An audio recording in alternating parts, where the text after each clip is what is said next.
Good morning everyone. दोस्तों आज है मई 25 2022 और हम लोग करने वाले हैं द हिंदू न्यूज़पेपर के एनालिसिस। मेरा नाम है सितेंद्र चौधरी और रोज की तरह है फिर से कुछ सिलेक्टेड टॉपिक्स आपके लिए लाया हूं। दोस्तों एक बार ब्रीफली देख लेते हैं आज हम लोग कौन कौन से टॉपिक करने वाले हैं। तो सबसे पहले टॉपिक पढ़ने हम वाले हैं कुतुब मीनार के बारे में। आर्ट एंड कल्चर वाले सेक्टर से इसको हम लोग पढ़ेंगे और वैसे इसको लेके कुछ कंट्रोवर्सी भी चल रही है, तो थोड़ा सा उस कंट्रोवर्सी के बारे में बात करेंगे। फिर पढ़ने वाले हैं बुद्धिज्म और उसके सिंबल्स के बारे में, क्योंकि कल हम लोगों ने कुछ एमसीक्यूज आपसे पूछे थे बुद्धिज्म के बारे में, तो इसलिए हम थोड़ा सा एक आर्टिकल इंक्लूड करने वाले हैं जहां पे मैं आपको बताऊंगा कि उन सिंबल्स का मतलब क्या होता है बुद्धिज्म में, क्योंकि प्रीलिम्स वगैरह में कई बार सवाल पूछ लिए जाते हैं सिंबल्स वगैरह को लेके बुद्धिज्म के। फिर जीएस पेपर 2 से हम लोग पढ़ने वाले हैं कोड के बारे में पढ़ेंगे, और ये एक्चुअली आज का एक्सप्लेनर सेक्शन भी है और फ्रंट पेज पे भी न्यूज़ आया हुआ है। तो इसमें बात करेंगे हम लोग कोड के प्रेजेंट के बारे में, फ्यूचर के बारे में, कोड कैसे बना था, कोड का ऑब्जेक्टिव क्या है, कोड को लेकर चाइना का पर्सपेक्टिव क्या है, थोड़ा उसके बारे में बात करेंगे। आयुष्मान भारत के बारे में बात करने वाले हैं। India USA to work on the tech, ये क्योंकि मोदी जी जापान में गए हुए हैं तो वहाँ पे लीडर्स ने आपस में बातचीत किया है, तो उसको लेकर थोड़ा सा न्यूज़ है ये छोटा सा। फिर पढ़ने वाले हैं इंपोर्ट ड्यूटी ऑन सनफ्लावर, जो कि इंडिया ने काफी ज्यादा कम कर दी है। मैं आपको बताऊंगा कि इंपोर्ट ड्यूटी क्या होती है और कैसे इंपोर्ट ड्यूटी का यूज सरकारें करती हैं इन्फ्लेशन को कंट्रोल करने के लिए, थोड़ा उसके बारे में बात करेंगे।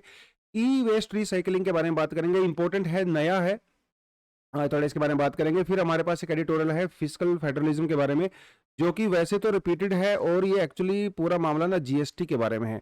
तो गुजरात में एक बड़ा ही इंटरेस्टिंग केस हुआ था अबाउट जीएसटी, जिसके बाद में सुप्रीम कोर्ट का वर्डिक्ट आया है और सुप्रीम कोर्ट ने ये कहा है कि सेंटर और स्टेट दोनों को इक्वल पावर है when it comes to the making of the laws of and the rules regarding to GST. तो उस केस के बारे में थोड़ा सा आपको बताऊंगा पूरा मामला क्या है। तो देख लेते हैं एक बार फ्रंट पेज भी आज क्या है। तो कोड के बारे में तो हम अलग से बात करेंगे ही, तो इसको यहाँ पे करने का कोई फायदा है नहीं।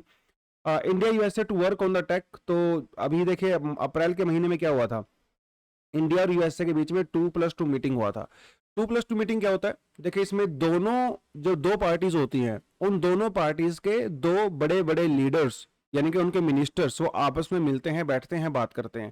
तो यहाँ पे डिफेंस मिनिस्टर्स और फॉरेन मिनिस्टर्स आपस में बात करते हैं। देखिए 2+2 इंडिया का और कौन सी कंट्री के साथ डायलॉग होता है ये आप मुझे कमेंट सेक्शन में बताओगे, अपार्ट फ्रॉम यूएसए। लेकिन आपको ये बताता चलो कि जो 2+2 है ना, ये भी दो तरह का होता है। पहला 2+2 होता है वो होता है सेक्रेटरी लेवल पे, दूसरा 2+2 होता है मिनिस्ट्री लेवल पे। ठीक है, यूएसए के साथ हमारा मिनिस्ट्रियल लेवल पे होता है, लेकिन दूसरी कंट्री के साथ हमारा फिलहाल मिनिस्ट्री लेवल पे होता है कि नहीं होता है, आप मुझे कमेंट सेक्शन में बताओगे कि जापान के साथ ऑस्ट्रेलिया के साथ किस लेवल पे होता है, सेक्रेटरी लेवल पे और या मिनिस्ट्री लेवल पे। थोड़ा सा डिटेल है ये, आपको थोड़ा सा खोजना पड़ेगा, लेकिन कमेंट सेक्शन में करोगे तो मजा आएगा। खुद से इसको स्टडी करोगे ना, खोजोगे तो और भी मजा आएगा आपको। ठीक है, थोड़ा सेल्फ स्टडी करें क्या करेंगे। तो इनका कहना है कि भैया अभी हम टेक्नोलॉजी वाले एरिया में कोऑपरेशन करने वाले हैं, और टेक्नोलॉजी मतलब समझ रहे हो, टेक्नोलॉजी का मतलब हम लोग बात कर रहे हैं इसके बारे में, हम लोग बात कर रहे हैं आर्टिफिशियल इंटेलिजेंस के बारे में, हम लोग बात कर रहे हैं रोबोटिक्स के बारे में, और सबका बाप है 5G टेक्नोलॉजी। भैया 5G टेक्नोलॉजी ने पूरा जियो पॉलिटिक्स चेंज कर दिया। हम लोग 5G को हल्के में ले लेते हैं, लेकिन आज आपको पता है पिछले कई सालों से यूएसए और अगर चाइना के बीच में जो इशू चल रहा है वो किसको लेके है, वो है 5G टेक्नोलॉजी को लेके, क्योंकि चाइना ने 5G टेक्नोलॉजी का बहुत ज्यादा यू नो यूज करता है और यूरोपियन कंट्रीज को 5G टेक्नोलॉजी बेचना चाहता था कंपनी ने ह्यूआई करके, चाइनीज कंपनी है। तो बहुत सारी यूरोपियन कंट्री ने कॉन्ट्रैक्ट कर लिया था चाइना की ह्यूआई कंपनी के साथ कि हम आपसे 5G टेक्नोलॉजी लेंगे, और एक बार अगर European country 5G technology China से ले लेती तो उसके बाद यूरोप का पूरा जो टेक्नोलॉजी सेक्टर है वो चाइना उसको ओवरटेक कर सकता था। अब यूएस से थोड़ा 5G टेक्नोलॉजी में उतना एडवांस नहीं है जितना चाइना है, राइट। तो इसी वजह से ह्यूआई कंट्रीज के ऊपर काफी सारे बैन लगा दिए गए यूएसए के द्वारा, यूके के द्वारा, और अभी जो यूएसए है वो अपनी 5G टेक्नोलॉजी को दुनिया भर में स्प्रेड करना चाहता है अपनी कंपनी से कॉन्ट्रैक्ट वगैरह के थ्रू, तो वो पूरे का पूरा मामला बनता है। तो इंडिया भी जो है टेक्नोलॉजी वाले क्षेत्र में यूएसए के साथ कोलैबोरेट करेगा, ऑब्वियसली बात है। हम चाइना के साथ क्यों करेंगे, हम तो यूएसए के साथ करेंगे, यूरोपियन कंट्री के साथ करेंगे, क्योंकि उसके साथ हमारी वैल्यूज थोड़ी सी ज्यादा अलाइन होती हैं। वो भी डेमोक्रेसी है, हम भी डेमोक्रेसी हैं, ओपन ट्रेड को सपोर्ट करती हैं, और बहुत सारा इंडिया का जो डायस्पोरा है, जो इंडियन लोग हैं वो भी इन कंट्रीज के अंदर रहते हैं, कंट्रीब्यूट करते हैं, तो उनके साथ करना हमारे लिए ज्यादा बेनिफिशियल है, राइट। तो ये थोड़ा सा आर्टिकल था। उसके बाद अगला जो फ्रंट पेज पे है आर्टिकल वो है कुतुब मीनार को लेके, Qutub Minar not a place of worship. Actually बात ये थी कि कोर्ट के अंदर एक पीआईएल डाली गई और उस पीआईएल के अंदर ये कहा गया कि भैया देखिए जो कुतुब मीनार है ये एक्चुअली मुगल्स ने इसको बनवाया जरूर था, लेकिन originally it was not made by the Mughals, ऐसा उस पीआईएल के अंदर कहा गया। उन्होंने ये कहा कि कुतुब मीनार को कुछ मंदिरों को तोड़ के बनाया गया है, 27 टेम्पल्स को तोड़ के बनाया गया है, और इसीलिए आप इसको मंदिर डिक्लेयर कर दीजिए, इट इज। तो उसके बाद में जो है एएसआई ने क्या कहा, एएसआई ने क्या कहा, भैया ये तो मस्जिद ही नहीं है, जो कुतुब मीनार है it is not a place of worship, इसीलिए इसका स्टेटस चेंज करने का सवाल ही पैदा नहीं होता, पहली बात तो। और वैसे भी हमारा जो प्लेस ऑफ वर्शिप एक्ट है 1991, तो उसके तहत भी आप स्टेटस चेंज नहीं कर सकते। लेकिन कुतुब मीनार तो एक मोन्यूमेंट है ना, कुतुब मीनार कोई it's not a place of worship, तो ऐसा कहा है एएसआई ने। तो दोनों पार्टी जो है अलग अलग अपनी तरफ से क्लेम कर रही हैं, तो उसको लेकर थोड़ा सा है ये। बाकी कुतुब मीनार के बारे में कुछ पढ़ना चाहो तो पढ़ सकते हो। यूनेस्को वर्ल्ड हेरिटेज साइट है डेफिनेटली, ये तो आपको पहले से पता ही है। कौन से साल में डिक्लेयर हुई थी, इसके लिए आपको मैं ऑप्शन देता हूं, 1992, 1993, 1994 और 1991। आप मुझे बताइए कि कौन से साल में इसको डिक्लेयर किया गया था एज वर्ल्ड हेरिटेज साइट। ठीक है, हिस्ट्री ये कहती है कि इसकी जो शुरुआत है 13वीं सेंचुरी में वो कुतुबुद्दीन ऐबक के द्वारा की गई थी, और कुतुबुद्दीन ऐबक ने उसको कंप्लीट नहीं कर पाए, लेकिन उनके जो प्रीडिसेसर थे इल्तुतमिश, उन्होंने इसको कंप्लीट किया।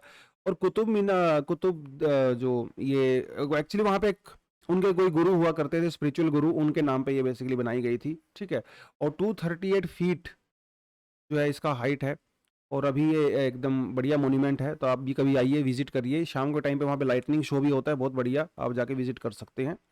सिंबल है बेसिकली एक ये ना, इंडिया का एक आर्किटेक्चर समझ लीजिए, हमारे history, culture and all that, right. चलिए बढ़ते हैं न्यूज के ऊपर। तो पहला कहता है कि on code, its origin, goals and the future plans. तो ये है आज का एक्सप्लेनर सेक्शन। तो इसमें ना कोड के बारे में बहुत बढ़िया बढ़िया बातें बता रखी हैं। हालांकि ऐसी कोई बात नहीं है जो आपको पहले से ना पता हो, घुमा फिरा के वही बातें हैं, लेकिन फिर भी एक ऑर्गेनाइज तरीके से इन्होंने यहाँ पे बात कही है। देखिए पिछले साल जब कोड का मीटिंग हुआ था, तो उस समय में दुनिया की सच्चाई कुछ और थी, है ना। उस समय रशिया यूक्रेन वॉर नहीं हो रहा था, इन्फ्लेशन भी बहुत लेवल पे नहीं थी, लेकिन अभी सच्चाई बदल चुकी है, समय अब चेंज हो गया है। रशिया यूक्रेन वॉर हो गया है, इन्फ्लेशन ऑल टाइम हाई है। इंडिया में तो चलो इन्फ्लेशन हाई होता रहता है, लेकिन यूएसए में भी पिछले 40 साल की सबसे ज्यादा इन्फ्लेशन चल रही है ना। ओकस भी आ गया भैया, ओकस भी बन गया। तो सच्चाइयां चेंज हो गई है, जो जियोपॉलिटिक्स है वो शिफ्ट हो रही है धीरे धीरे, है ना। ग्लोबल इन्फ्लेशन, सप्लाई चेन में दिक्कतें आ रही हैं, और मॉस्को के ऊपर सैंक्शंस लगा दिए गए हैं। तो इस नए माहौल में कोड का क्या माहौल होगा, कोड कैसे चेंज होगा, कोड की क्या रियलिटी होगी, उसके बारे में बेसिकली बताया गया है।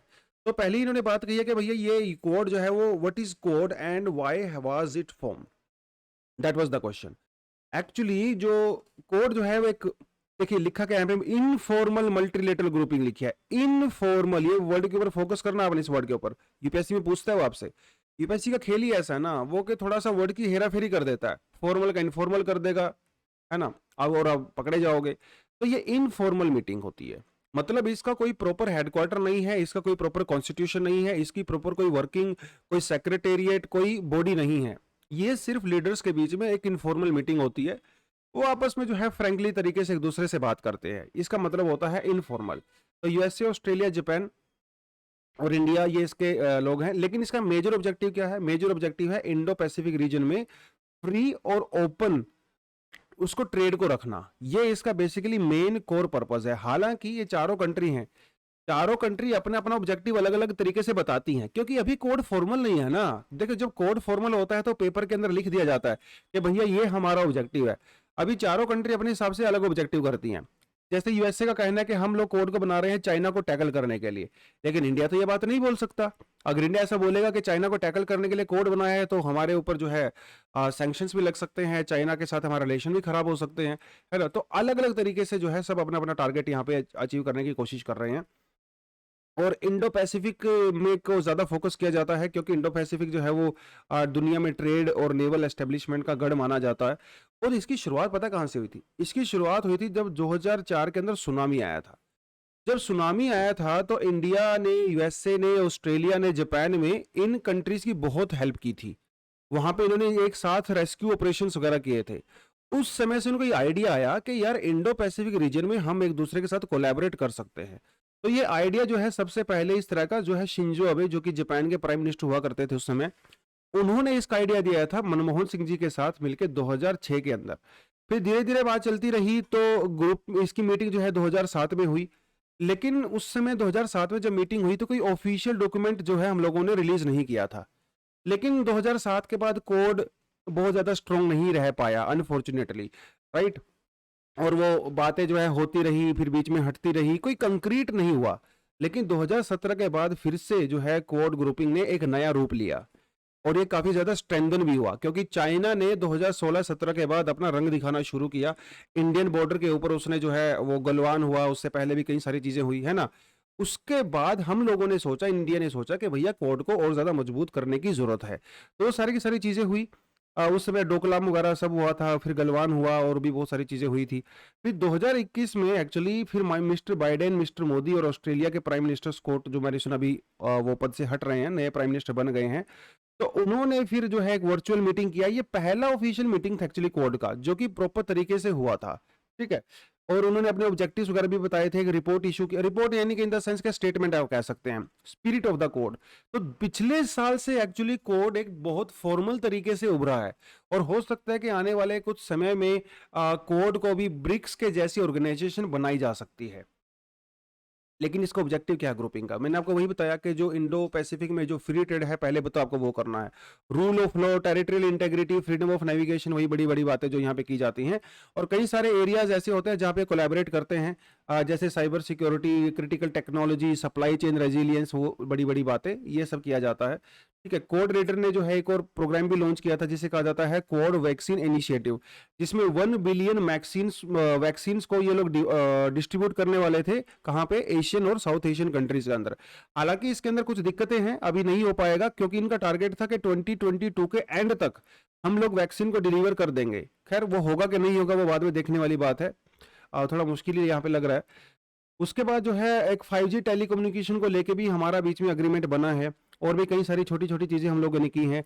और अभी जापान के अंदर भी हम लोगों ने कई सारी बड़ी बड़ी बातें की हैं, जैसे ग्रीन शिपिंग करना है। तो जो शिप्स वगैरह होते हैं जो डीजल का यूज़ करते हैं, तो इनका कहना है कि हम लोग ग्रीन टेक्नोलॉजी का यूज़ करेंगे यहाँ पे भी, वो सभी होगी। क्लीन हाइड्रोजन को लेके जो है इन्होंने कई सारी बड़ी बड़ी बातें यहाँ पे बोली हैं, ठीक है? फ्यूचर प्लान को है क्या है कोड के? फ्यूचर प्लान तो कोई ऐसा चीज, इन्होंने लॉन्ग टर्म फ्यूचर प्लान तो नहीं बताया आर्टिकल में, लेकिन फिलहाल जैसे रशिया यूक्रेन वाले क्राइसिस के ऊपर इनका क्या स्टैंड है, क्योंकि इंडिया ने तो पूरा न्यूट्रल पोजीशन ले लिया है, जबकि जापान और यूएसए और ऑस्ट्रेलिया ने रशिया के साथ काफी हार्श स्टैंड लिया है और सैंक्शंस भी लगाए हैं। तो यहाँ पे इन कंट्री के बीच में अग्रीमेंट बेसिकली है नहीं, है ना? दूसरी बात जो है, अभी 23 तारीख को मतलब जो है परसों ही हम लोगों ने एक इंडिया पैसिफिक इकोनॉमिक फ्रेमवर्क भी बनाया, जिसको इंडिया ने भी ज्वाइन किया है। और ये फ्रेमवर्क जो एक्चुअली आरसीपी और टीपीपी के जैसा नहीं है, ये बिल्कुल अलग है, ये फ्री ट्रेड एग्रीमेंट नहीं है, लेकिन कम से कम ये कंट्री अब खुल के जो है वो एक दूसरे के साथ खड़ी हो रही हैं और अपने इरादे हैं वो भी पूरी तरह से जो है दुनिया के सामने ला रही हैं। तो धीरे धीरे दिखता रहेगा कि इंडो पैसिफिक रीजन में कोड का क्या रोल हो सकता है। तो कोड को लेके काफी अच्छा आर्टिकल है, सवाल पूछे जाते हैं एग्जाम में। और चाइना तो कोड को खैर हमेशा से ही अपोज करता है, इसको एशिया नाटो बोलता है, एशिया नाटो।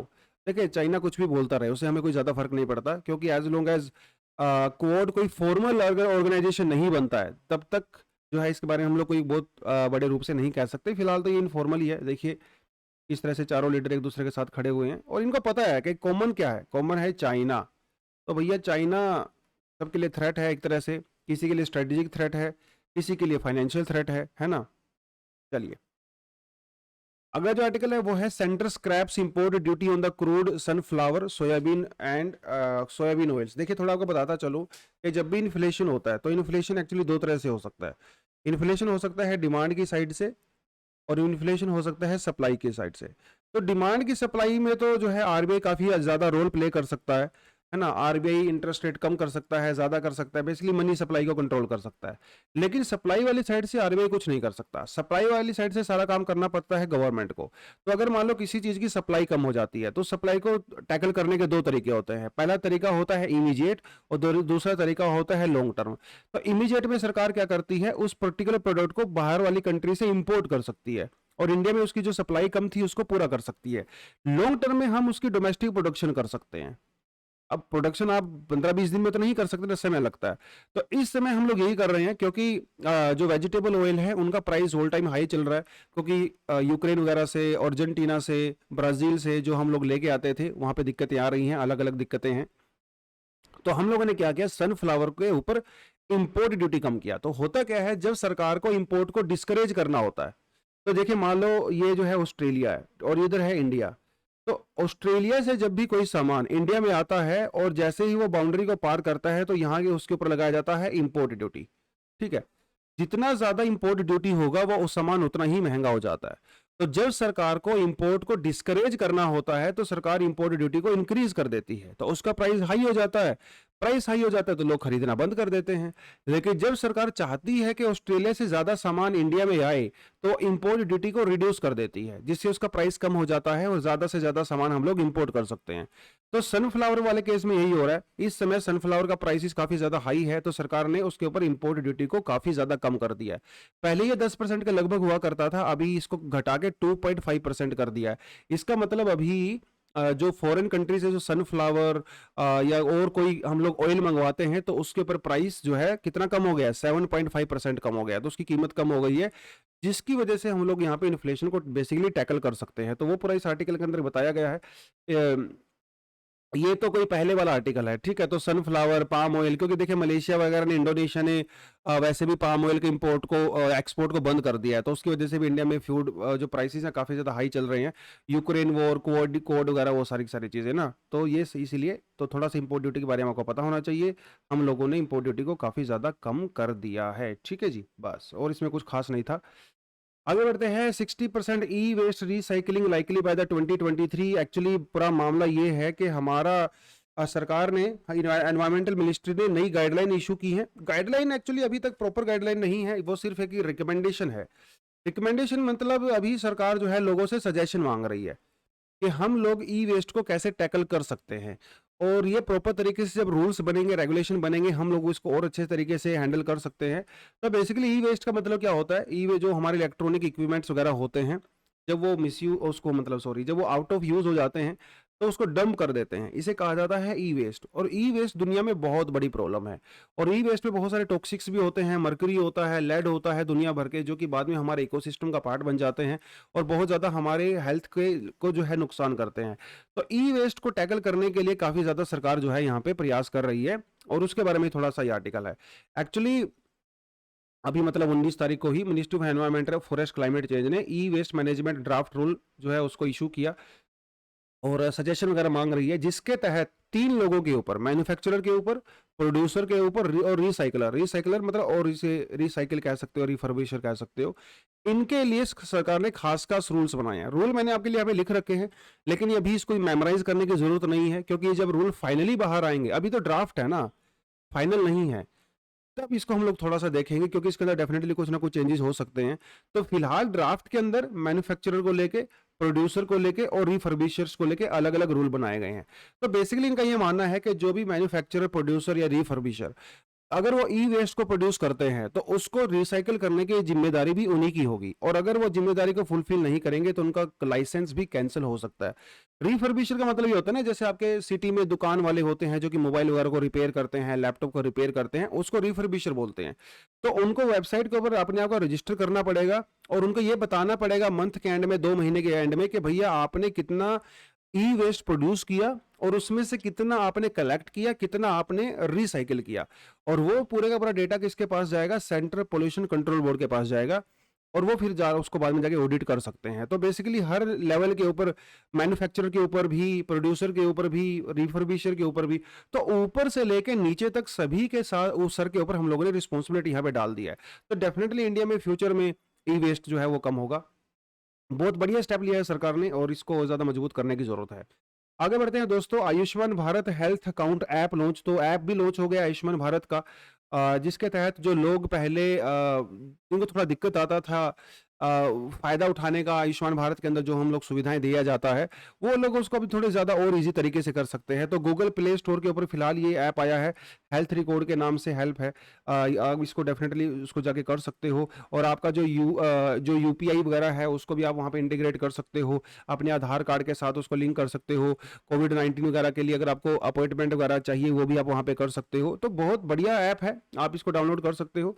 लेकिन आयुष्मान भारत योजना के बारे में थोड़ा बहुत हमें पता होना चाहिए। 2018 के अंदर इसको लॉन्च किया गया था, और अपने आप में दुनिया की सबसे बड़ी ये ऐप है, क्योंकि इसके अंदर 50 करोड़ सिटीजन्स को कवर किया गया है, 50 करोड़ सिटीजन, और इसे प्रधानमंत्री जन आरोग्य योजना भी कहा जाता है। ठीक है, तो आयुष्मान भारत बोलिए, प्रधानमंत्री जन आरोग्य बोलिए, एक ही बात है।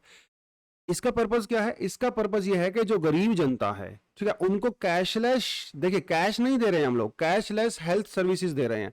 तो उनका एक कार्ड बनाया जाता है, जब वो कोई बीमारी का इलाज करवाने जाते हैं या हॉस्पिटलाइजेशन होता है उनका, उसका पूरा खर्चा सरकार की तरफ से दिया जाता है, और ये पूरा कैशलेस रहता है, कैशलेस, याद ध्यान रखो, ठीक है। 5 लाख तक का किया जाता है हर फैमिली के लेके। और कौन कौन इसके लिए एलिजिबल हैं, कौन कौन इसका जो है हो सकते हैं? तो ऐसी फैमिली जिसमें कोई मेंबर नहीं होता, मेल मेंबर नहीं होता, 16 साल से 59 ईयर्स तक का, तो उसको सुविधाएं मिलती हैं। बाकी शेड्यूल कास्ट है और जो शेड्यूल ट्राइब्स वगैरह हैं उनको सुविधाएं दी जाती हैं। ऐसी फैमिली जिनका कोई प्रॉपर हाउसिंग फैसिलिटी नहीं है उनको सुविधाएं दी जाती हैं, है ना। हैंडीकैप जो मेंबर होते हैं फैमिली के अंदर उनको दिया जाता है। जो लेबरर्स होते हैं जिनके पास लैंड नहीं होती, जो बैगर्स होते हैं, ठीक है, प्रिमिटिव ट्राइबल कम्युनिटीज होती हैं, जो मैनुअल स्कैवेंजर्स होते हैं, उन सबको जो है ये फैसिलिटी दी जाती है, तो वो उसको फैसिलिटी को अवेल कर सकते हो आधार कार्ड वगैरह के थ्रू, राइट। उसके अलावा कौन कौन सी डिसीज यहाँ पे कवर की जाती हैं? Prostate cancer, skull related surgeries, है ना, अंटीरियर स्पाइन फिक्सेशन वगैरह, वो कितनी सारी डिसीज हैं, वो भी आपको डेफिनेटली अपने प्रीलिम्स के पर्सपेक्टिव से पता होना चाहिए। कई बार इस तरह की फैक्चुअल चीजें एग्जाम में आपसे पूछ लेता है, तो ये सारा प्रीलिम्स के हिसाब से है, इंपॉर्टेंट है। थोड़ा बहुत आप क्रिटिकली एनालिसिस कर सकते हो इसका कि क्या कैसे इसका मिसयूज होता है। हॉस्पिटल्स वगैरह काफी मिसयूज भी करते हैं एक्चुअली आयुष्मान भारत स्कीम के तहत। वो ज़्यादा बिल बना देते हैं, लोगों के साथ बात करके, इंश्योरेंस कंपनीज वगैरह के साथ बिल करके हाई हाई बिल बना देते हैं, फिर सरकार से पैसा जो है ऐंठ लेते हैं। ऐसे भी कई बार रिपोर्ट सामने आई है, लेकिन ओवरऑल आयुष्मान भारत स्कीम एक बहुत ज़बरदस्त स्कीम है और दुनिया में अपने आप की एक यूनिक सा स्कीम है ये। ठीक है, चलिए आगे बढ़ते हैं। आज का एडिटोरियल सेक्शन क्या कहता है? The new road for the India's fiscal federation, federalism. Federalism का मतलब क्या होता है? फेडरलिज्म का मतलब होता है जब गवर्नमेंट, ठीक है, उसको 2 लेवल पे या 3 लेवल पे, ठीक है, जैसे आप यहाँ पे कह सकते हो कि भैया सेंट्रल लेवल पे, है ना, उसके अलावा आपका स्टेट लेवल पे, या फिर आप कह सकते हो लोकल लेवल पे। तो जब अलग अलग लेवल पे गवर्नमेंट किया जाता है, गवर्नेंस किया जाता है और पावर आपस में शेयर की जाती है, तो कुछ पावर ऐसी होती हैं जो कॉमन होती हैं, कुछ पावर ऐसी होती है जो बिल्कुल सेपरेट होती है। ठीक है, इसको कहा जाता है फेडरलिज्म।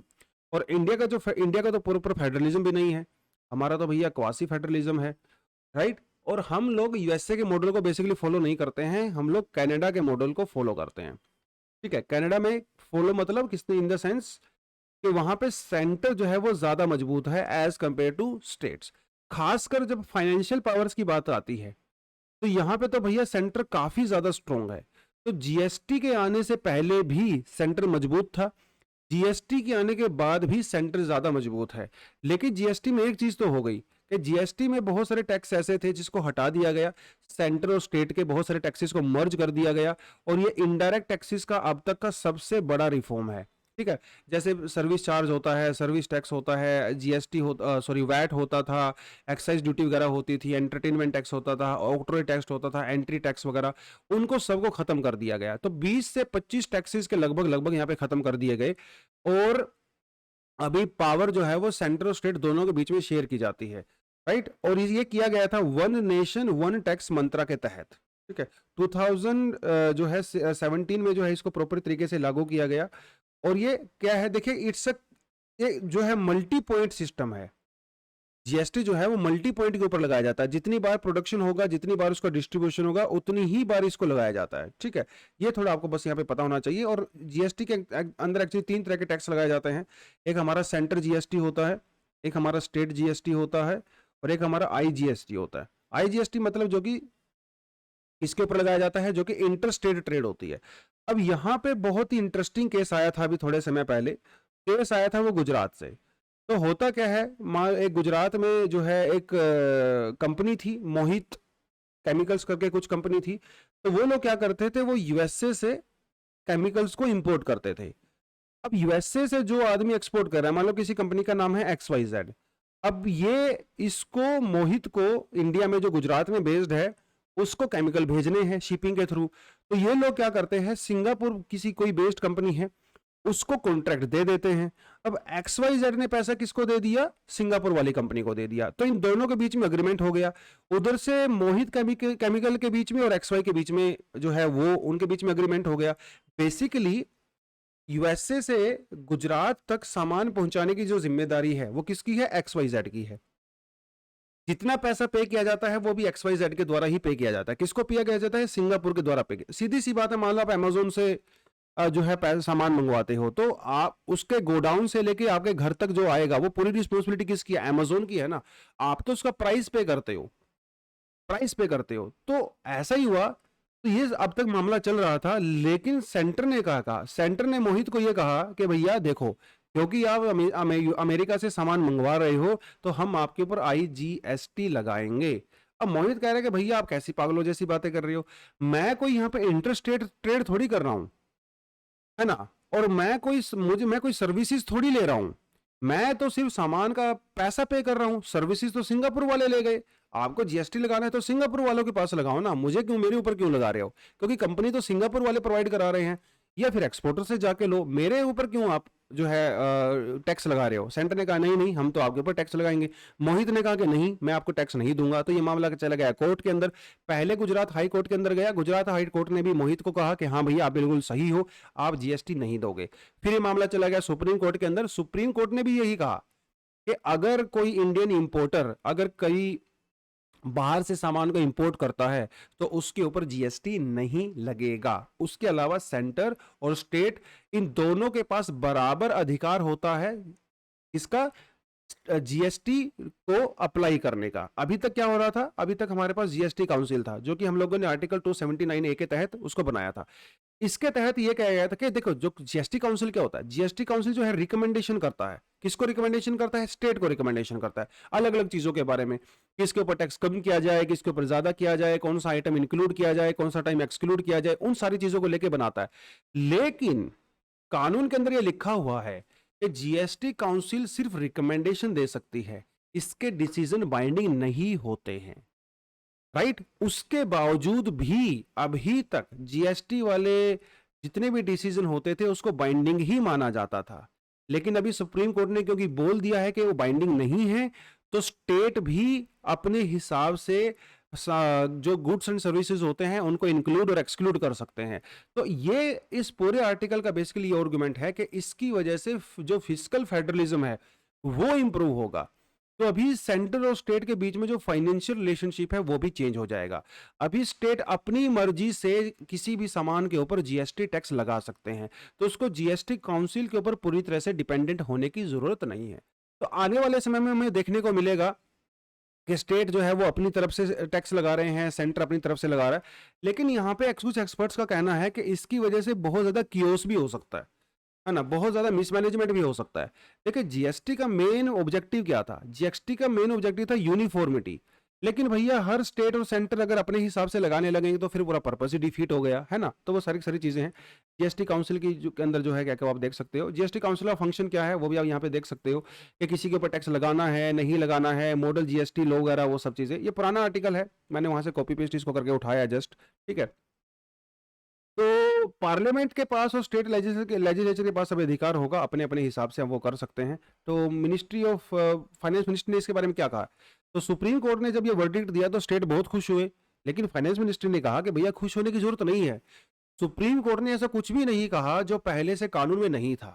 पहले से ही कानून में लिखा हुआ है कि GST काउंसिल की जो रिकमेंडेशन है वो सिर्फ एडवाइजरी नेचर होती है, तो आप काहे खुश हो रहे हो? लेकिन एक बात तो है, सुप्रीम कोर्ट ने जब एक बार वर्डिक्ट दे दिया है तो अभी स्टेट जो है वो थोड़ा सा ज्यादा यहाँ पे एक्टिव हो सकते हैं, और जो फाइनेंशियल रिलेशनशिप है बिटवीन सेंटर एंड स्टेट वो थोड़ा सा आने वाले समय में और ज्यादा मजबूती यहाँ पे देखने को मिलेगी। मजबूती इन द सेंस के दोनों अपने अपने तरीके से कानून बना सकते हैं, ठीक है। तो ये था पूरे का पूरा आर्टिकल। कल हम लोगों ने 2 सवाल पूछे थे आपको बुद्धिज्म को लेके। तो विच ऑफ द फॉलोइंग धर्म चक्र प्रवर्तन, तो टर्निंग ऑफ द व्हील जिसको कहा जाता है, तो इसका मतलब होता है सरमन। सरमन मतलब जब उन्होंने पहली बार प्रवचन दिया था, तो जब महात्मा बुद्ध ने पहली बार प्रवचन दिया तो भैया जो व्हील था समय का वो चेंज हो गया था। जो दुनिया का जो समय चक्र बिल्कुल जिससे कहा जाता है वो चेंज हो गया था उसके सरमन के बाद, ठीक है। तो इसलिए इसे कहा जाता है सरमन। दूसरा है 4 मेजर नोबल ट्रूथ, तो चारों ही बेसिकली नोबल ट्रूथ है, दुख, समुदाय, निरोधा और मार्गा, ठीक है। तो उनका कहना है कि भाई जो इच्छाएं होती हैं वो ही दुखों का कारण होती हैं, ठीक है। अगर आप अपनी इच्छाओं को कंट्रोल कर सकते हो तो आपके दुख भी कंट्रोल हो सकते हैं। और बुद्धिज्म में सिंबल का बहुत इंपॉर्टेंट रोल होता है। तो यहाँ पे 8 सिंबल माने जाते हैं बुद्धिज्म के अंदर, जिनका काफ़ी ज़्यादा रेलेवेंस होता है।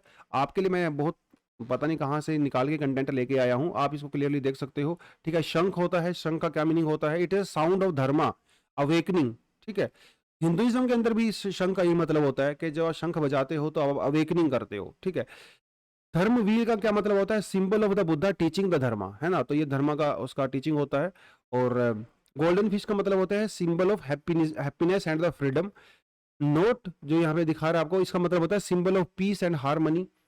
उसके अलावा जो लोटस फ्लावर होता है सिंबल ऑफ एनलाइटनमेंट। जो पैरासल होता है, जैसा कि आप यहाँ पे देख सकते हो, इसका मतलब होता है symbol of protection from the harm and the illness. जो ये वास होता है, जो गमला जिसको बोला जाता है, ट्रेजर वॉस, ये है symbol of the bountiful treasure and the Buddhism teachings. और जो विक्ट्री बैनर है, इसका सिंबल का मतलब होता है सिंबल ऑफ द विक्ट्री और pride, greed, fear, unpleasant feelings. इसका विक्ट्री का मतलब ये नहीं कि बस दुश्मन के ऊपर आपने चढ़ाई कर दिया और वहां से आप जीत गए, नो, दैट्स बुद्धिज्म तो वैसे भी वायलेंस को बिल्कुल भी सपोर्ट नहीं करता, राइट। तो ये सिंबल होते हैं बुद्धिज्म के अंदर। तो आई होप हम लोगों ने सारी चीज़ें कवर कर ली हैं आज के आर्टिकल में। कुछ चीज़ें हम लोगों ने बिल्कुल टच करके निकल गए, थोड़ा चीज़ों के बारे में हम लोग डिटेल में गए। फिजिकल फेडरलिज्म वाला तो एक तरह से रिपीटेड ही टॉपिक था, बाकी कुछ नए टॉपिक आज हम लोगों ने किए हैं। क्वाड भी रिपीटेड ही था, बाकी आप इसको देख सकते हो। और अगर आप 2022 के लिए प्रिपेयर कर रहे हैं तो हमारा करंट अफेयर का प्रोग्राम भी है, जिसको भी जाके आप कर सकते हो। अभी फाउंडेशन कोर्स चल रहा है, लेकिन उसके एडमिशन अभी बंद हो गए हैं। फाउंडेशन कोर्स के लिए अभी जो प्रीलिम्स के बाद हम लोग लॉन्च करेंगे, डेफिनेटली वहाँ पे जाके आप उसको ज्वाइन कर सकते हैं। ठीक है, तो यही था दोस्तों आज के लिए। आई होप आपका एनालिसिस अच्छा लगा होगा। अच्छा लगा है तो वीडियो को लाइक जरूर किया करें, दोस्तों के साथ शेयर जरूर किया करिए। तो आज के लिए इतना ही। Thank you very much, all the best, जय हिंद।